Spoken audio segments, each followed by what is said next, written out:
السلام علیکم جی. میاں نواز شریف صاحب کی رہائش گاہ جو لندن کے اندر ہے اس کے اندر 4 افراد نے گھسنے کی کوشش کی. ان میں سے 2 افراد جو تھے ان کے سروں سے یا ان کے چہروں سے تو نہیں انہوں نے نقاب ہٹنے دیے, انہوں نے وہ ماسک لگائے ہوئے تھے, لیکن چہروں سے پردے جب ہٹے اور آپ کو آنکھوں کی بناوٹ سے اور جو ہے وہ جو میں نے ایسٹیمیٹ لگایا 4 لوگ تھے جی, ان میں سے 3 کالے تھے اور ایک جو تھا وہ ان کا جو تھا وہ پاکستانی رنگت کا حامل شخص جو تھا وہ ان کا کوآرڈینیٹر تھا, نگران تھا, وہ ان کے ساتھ کوآرڈینیٹ کر رہا تھا. تو اس کے اوپر بات کرنے سے پہلے ہم اپنے ایک جاننے والے کا آپ کو قصہ سنا دیں. ہمارے وہ جاننے والے جو ہیں وہ ذرا سوشل میڈیا پہ زیادہ ایکٹیو ہیں اور وہ جو تھے وہ اب ظاہر ہے کہ جب وہ ایکٹیو تھے اور جس طرح کے باغیانہ خیالات ان کے تھے, ان کو سبق سکھایا جانا بہت ضروری تھا. تو ان کو سبق سکھانے کے لیے ان کے خلاف پہلے تو جو تھا وہ کفر کا فتویٰ لگایا گیا, پھر ان کو انڈیا کا غدار قرار دیا گیا. ویسے آج کل انڈیا کا غدار ہونا نا وہ کوئی قابل اعتراض بات نہیں ہے, اس میں نئی خبر آئی ہے, مودی سیٹ اپ آئی ہے, ٹھیک ہے, لہٰذا اب اس طرح میڈیا کو ایڈوائس نہیں آتی کہ آپ نے انڈیا کو اتنی گالیاں دینی ہیں. تو خیر یہ اور یہ ہماری طرف نہیں ہے, ادھر بھی نہیں ہے.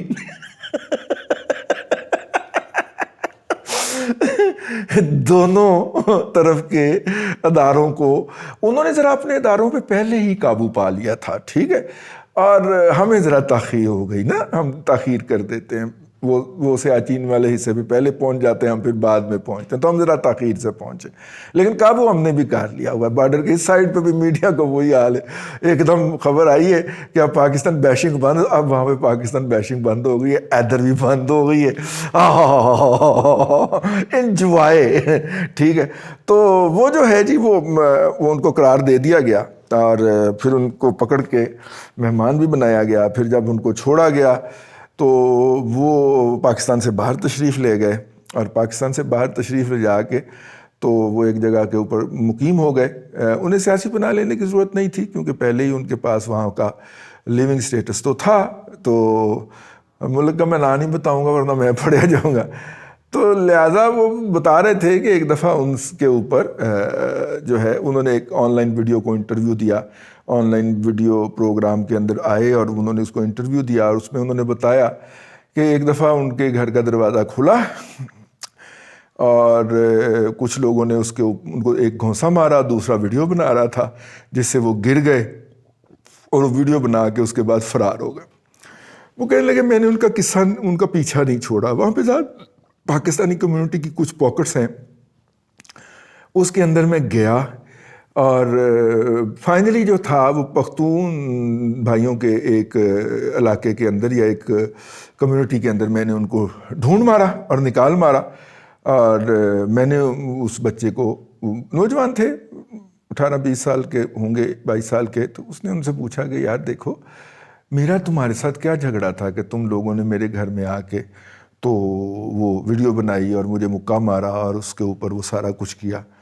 تو وہ جو انہوں نے بتایا کہ جناب ان بچوں کی خدمات کسی نے ہائر کی تھی اور انہیں کہا تھا کہ تم نے یہ کر کے آنا ہے. اب کنہوں نے خدمات حاصل کی تھیں یہ مجھے آپ کو بتانے کی ضرورت نہیں ہے, لیکن وہ کہہ سکتے ہیں کہ وہ خاد کے یا وہ کیا ہے جی, خاد کا جو پریڈیسیسر ہے, فالوور ہے, وہ کیا ہے, آر ڈی ایس کا کوئی ہوگا, این ڈی ایس کا کوئی وہ ہوگا, ایجنٹ ہوگا جس نے یہ غلط فہمی ہمارے دوست کے دماغ میں ڈالی ہوگی, اور اس کی محبت جو تھی وہ ملک کے لیے اور ملک کے اداروں کے لیے کئی ہزار لاکھ گنا ملٹیپلائی ہو گئی, یعنی کہ بڑھ گئی کہ جناب ٹھیک ہے وہ یہاں پہ بھی میرا اتنا خیال رکھ رہے ہیں. تو یہ قصہ جب انہوں نے سنایا, یہ قصہ ہمیں اس لیے یاد آیا کہ وہاں اب آ جائیں وہ 4 لوگ جو آئے تھے, کہا گیا جی 4 کالوں نے گھسنے کی کوشش کی, نہیں, ان میں سے ایک بندے کی ٹوپی اتر گئی تھی, وہ اس کی جیکٹ کی, تو وہ تو ساڑھے ورگا ہی چیڑا سی, ساڑھے ورگا ہی سیر سی, اگرچہ اس نے ایسے کر کے تو پھر اپنی گردن اوپر اٹھائی ہے لیکن وہ تھلے کر کے کھڑا رہا کہ میری تصویر نہ آئے. ویسے یار بڑے لولے پولے بچے پائے نے میاں نواز شریف نے, ٹھیک ہے, وہ گھر میں گھس آئے ہیں تو اس کو وہ بڑی تمیز سے کہہ رہا ہے, تو منہ نہیں پنیایا نہ ہوتے, میرا مطلب ہے.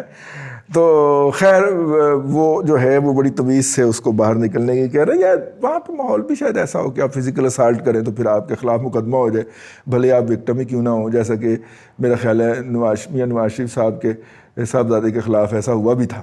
وہ جس بات میں آ کے اس نے کر دیا تھا، وہ پھر اس کے گرفتاری کی خبریں بھی چھپی تھی، آپ اب گوگل کریں تو مل جاتی. تو خیر وہ جو ہیں ایک ان میں سے کوآرڈینیٹر ہے اور اس کی کلر جو ہے وہ ہم پاکستانیوں جیسی ہے، باقی 3 کالے ہیں، اور کالے جو ہیں وہ اندر جا کے نواز شریف سے ملنا چاہتے ہیں اور انہیں یہ ایڈوائز کرنا چاہتے ہیں کہ وہ پاکستان اپنے معاملات سیٹل کیوں نہیں کرتا. ایگزیکٹلی یہ کرنا چاہتے ہیں، اسے سمجھانا چاہتے ہیں بٹھا کے، اور اسے تنبیہ کرنا چاہتے ہیں، انتباہ کرنا چاہتے ہیں. وہ جو جس کا چہرہ تھا وہ یہی بتا رہا تھا. اب جناب یہ خبر بریک ہوئی، جس نے بھی یہ پلاننگ کی بڑی مزاحیہ پلاننگ کی نا، لگتا ہے وہ لاہور کے سٹیج ڈرامے دیکھتا رہا ہے، نہیں تو چارلی چپلن کی فلمیں تو ضرور دیکھتا رہا ہے. وہ صاحب جو ہیں وہ انہوں نے جو پلاننگ کی اور اس پلاننگ کو ایگزیکیوٹ کیا، اس کے نتیجے کے اندر میرا ہنس ہی نہیں رکن دیا. اس کے اندر نا یہ خبر ظاہر ہے میاں صاحب نے بھی تو اپنے میڈیا کے اندر، یا ان کے بچوں نے، یا اسحاق ڈار صاحب تو بڑی ڈارلنگ ہے میڈیا کی، اور جو بھی ان کو کرے، میری اوقات نہیں ہے جی ان کو بلانے کی. بھائی پیٹ سے پہلے ہی ٹانکے لگے ہوئے ہیں. ظفر نقوی نے 2 دفعہ بلایا سی نا، تو پھر گھر پہنچ گئے سن لین واسطے ظفر نقوی نے. میرا کوئی جانے کا ارادہ نہیں ہے.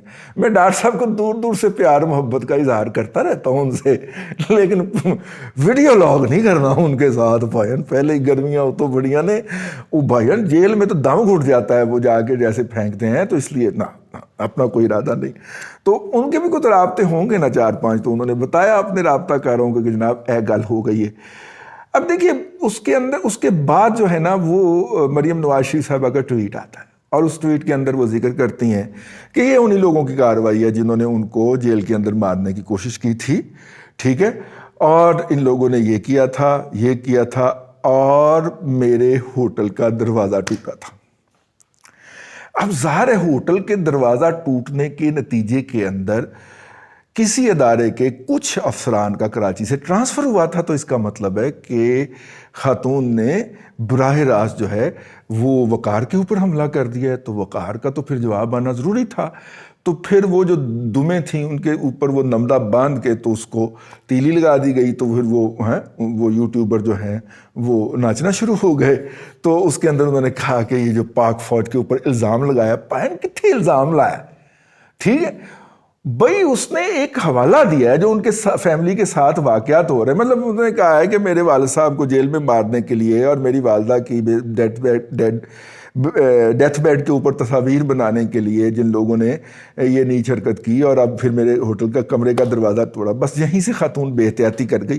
اور اس کے بعد پھر وہ جو انلیش ہوئے ہیں، میں نے جا کے یوٹیوب کے اوپر ٹرینڈ میں جا کے دیکھا تو وہ ٹھیک ہے، ہائے ہائے ہائے. میرا مطلب ہے ہماری بلی نے اتنے بچے نہیں دیے جتنے ان کے یوٹیوب پر. لیکن وہ جس طرح پروٹیکشن کرتی ہے اپنے بچوں کی، تو مجھے ذہن میں آیا کہ وہ اپنے یوٹیوبر کی کیسے پروٹیکشن کرتے ہوں گے اور میری گستاخیاں کیسے نظر انداز کرتے ہوں گے جو میں ان کے یوٹیوبرز کی شان کے اندر وقتاً فوقتاً کرتا رہتا ہوں. تو وہ بھائی جان بتا دیجیے گا، ہم اس سے بھی پیچھے ہٹ جائیں گے. ہم نے اور کیا کرنا ہے، بات کرنے کی کوشش کرنی ہے. گیون سپیس کے اندر آپ سپیس کم کرتے جائیں گے تو ہم پھر بھی بات کرتے رہیں گے اور آخری دم تک کرنے کی کوشش کریں گے. لڑنا تو ہمارا کام نہیں ہے، نہ آپ کو چیلنج کرنا ہمارا کام ہے. ہمارا کام تو لوگوں کو صورتحال کی آگاہی کرنا ہے، فراہم کرنا ہے. بہرحال وہاں پہ جناب جو تھا اس کے بعد پھر ایک کہانی جو تھی نا ٹوسٹ کر کے ایک کاؤنٹر اوفینسو پھینکا گیا کہ جناب وہ تو مسائل تھے اس کے. وہ جو بٹ صاحب ہیں نا اپنے ناصر بٹ صاحب، وہ جس نے وہ جج ارشد ملک وہ والی ویڈیو کے اندر جو انٹرویو لیا تھا، اس کے بعد سٹنگ آپریشن کر کے لندن فلائی کر گئے تھے. آج کل میاں صاحب کے دائیں بائیں پا جاتے ہیں. بٹ صاحب بڑے جگر آؤٹ آدمی ہیں، ٹھیک ہے، ان سے 1-2 ملاقاتیں ہوئی ہیں جب وہ لاہور میں تشریف لائے تھے. تو خیر سینیٹر بننے سے رہ گئے بٹ صاحب، ان کے ساتھ ہینڈ ہو گیا آخری وقت میں، ورنہ انہوں نے آج کل سینیٹر ہونا تھا. اور بہرحال وہ جو تھا وہ اس سے پوچھتے ہوئے پائے جا رہے ہیں. تو پھر میڈیا کو خبر یہ فیڈ کی گئی، میرے پاس تو ہم نیوز کا کلپ ہی آیا کہ میڈیا کو یہ فیڈ کی گئی یہ والی کہ جناب اپنا جو ہے وہ جو ہے کہ وہ تو جناب ناصر بٹ صاحب کا کوئی جھگڑا تھا پراپرٹی کا، تو وہ لوگ تو کوئی نوٹس سرو کرنے آئے تھے، مطلب انتہائی کوئی بھونڈا قسم کا اسکرپٹ رائٹر بٹھایا ہوا تھا. بہن پراپرٹی کا مسئلہ ہوتا تو وہ ناصر بٹ کے دفتر میں جائیں گے یا ناصر بٹ کے گھر جائیں گے؟ ٹھیک ہے، کچھ خدا کا خوف کریں یار، عقل کا استعمال کر لیا کریں بھائی یا تو اس کے گھر جائیں گے یا اس کے دفتر جائیں گے یا مقامی پولیس اسٹیشن میں جائیں گے، ناصر بٹ نو بلاؤ جناب اسی نبڑنا ہے، یا عدالت میں جائیں گے. وہ ایک ایسی جگہ پہ کیوں جائیں گے جہاں پہ ناصر بٹ صاحب جو ہیں وہ تیسری جگہ پہ گئے ہوئے ہیں، وہ وہاں پہ نہیں جائیں گے. سول میٹر ہے، نہیں گھسیٹ سکتے آپ اس کو. اور کرمنل میٹر میں بھی اگر اس جگہ پہ جا کے کچھ ہونا تو وہ پولیس نے کرنا. ٹھیک ہے، اب وہ جو صاحب ہیں وہ جو پاکستانی رنگت والے تھے جو میں نے نوٹ کیا ہے، ان چاروں میں سے 3 کالے تھے اور وہ ہمارے دوست والے کالے تھے. ٹھیک ہے، وہ بائی دا وے ہمارے دوست نے جن افغانیوں کو کہا تھا ان کو 10-10 پاؤنڈ ملے تھے دونوں کو. ایک نے مکہ مارنا تھا اور دوسرے نے دھکا دینا تھا، اور مکہ مارنے والے نے پھر موٹر سائیکل پہ پیچھے بیٹھ کے اور انہوں نے ویڈیو بنا کے بھاگ جانی تھی. وہ ویڈیو جب انہوں نے فراہم کرنی تھی تو 10 پاؤنڈ انہوں ملنے سن، 10 پاؤنڈ انہوں ملنے سن. یہ کالے بیچارے اس طرح کے سستے کاموں کے لیے دستیاب ہو جاتے ہیں. تو وہ ہو گیا جی کام. بہرحال اس سے 2-3 چیزیں واضح ہوتی ہیں بڑی سنجیدگی کا متقاضی ہوں. ایک تو یہ ہے کہ ڈیسپریشن لیول جو کہ آج سے 1.5 ماہ پہلے سے طلعت صاحب حسین صاحب فرما رہے ہیں، اور میں اس کے اوپر بلیو نہیں کر رہا تھا کہ ڈیسپریشن ہے کوئی. میرا تو خیال تھا کہ وہ پلاننگ کے تحت بڑے طریقے کے ساتھ جو ہے وہ چیس بورڈ کے اوپر اپنے، لیکن اس موو سے یہ پتہ چلا کہ ڈیسپریشن اپنی پیک سے بلکہ کوہ ہمالیہ سے بھی اوپر جا چکی ہوئی ہے. مطلب وہاں پہ اگر گورا وہ کالا جا کے صومالیہ کا کالا جا کے اگر نواز شریف کو یہ کہتا ہے کہ پاکستان میں اپنے معاملہ سیٹل کرو تو یہ مطلب کی یہ پلا ہے، سمجھ نا؟ ہاں سمجھ کر لو مطلب کہ نہ لے جا کے. لیکن اب میرا مطلب ہے اگر وہ یہ کہہ رہا ہے تو اس کا مطلب ہے کہ کتنی یہاں پہ جسے کہنا چاہیے دندل پڑی ہوئی ہے کہ جناب وہ نواز شریف جو ہے وہ نہیں مان رہا کہ وہ موجودہ سیٹ اپ کا بوجھ اٹھائے گا اور اگلے کسی سیٹ اپ کو سپورٹ کرے گا. وہ نہیں مانتا بھائی. چلو جی اچھا جی پھر کیا کریں؟ تو پھر اس کے نتیجے میں یہ ہوا اب کیا ہوگا، 2-4 باڈی گارڈ بڑھ جائیں گے یا سرکار کی طرف سے بھی ایک بار باڈی گارڈ ان کو مل جائے گا اور یوں جو ہے ان کا مقصد جو ہے وہ سالو ہو جائے گا. اس کے اوپر جس طرح ریئیکٹ کیا ہے پی ٹی آئی نے، اب پی ٹی آئی کا ریئیکٹ کرنا بنتا ہی نہیں تھا کہ پائن اتنے تھوڑے تے حملہ ہوا ہے. ٹھیک ہے، تو سانو ہی کہتے ہو جاؤ خصموں کھاؤ. پی ٹی آئی یہ کہہ کے فارغ ہو جاتی نہیں، لیکن جس طرح پی ٹی آئی نے آگے بڑھ کے مدافعت کی ہے اس طرح پر لگتا کہ 11 کا ہی کام سی. ٹھیک ہے، 11 کا نہیں تو 12 کا کام ہونا، لیکن 11 کا ہی کام تھا اور کوئی باہر سے نہیں تھا. یہ پتھر باہر سے نہیں آیا بھائی. امام دین صاحب کی میں اردو ترجمہ فرما رہا ہوں کہ یہ پتھر باہر سے نہیں آیا، یہ پتھر جو ہے یعنی کہ وہ حملہ ہو گیا. تو اس کے بعد حکومتی میڈیا ٹیم اور 5ویں پشت کی دوگلی ابلاغی جنگ کے یوٹیوبرز نے مل کے ایسا تاثر بتایا کہ ہاں یہ ہمارا ہی کام تھا اور ہم اس کے دفاع کے لیے کھڑے ہوا. ٹھیک، تو جو کھڑے ہوئے تو پھر کسی کو اور تو کچھ تبصرہ یا کہنے کی ضرورت نہیں ہے. میاں نواز شریف صاحب پاکستان کے ایک بہت بڑے طبقے کے جذبات کی ترجمانی کرتے ہیں اور جو ہے اس لیے ان کی سیاست کے اوپر پابندی ہے، لیکن وہ سیاست سے ریلیونٹ نہیں ہو پا رہے. تمام تر کوششوں کے باوجود، تمام تر پروپیگنڈے کے باوجود آج بھی اس ملک کے اندر حکومت کے اندر استحکام اور حکومت کا بچنا جو ہے وہ اس نااہل اور مفرور بندے کی ہاں یا نہ کے اوپر ٹکا ہوا ہے. کمال کی بات نہیں ویسے. وہ تو عز و منتشا وہ تو ذل و منتشا اس کو کہتے ہیں. اللہ آپ کو آسانیاں عطا کرے اور آسانیاں خلق خدا میں تقسیم کرنے کی توفیق عطا کرے.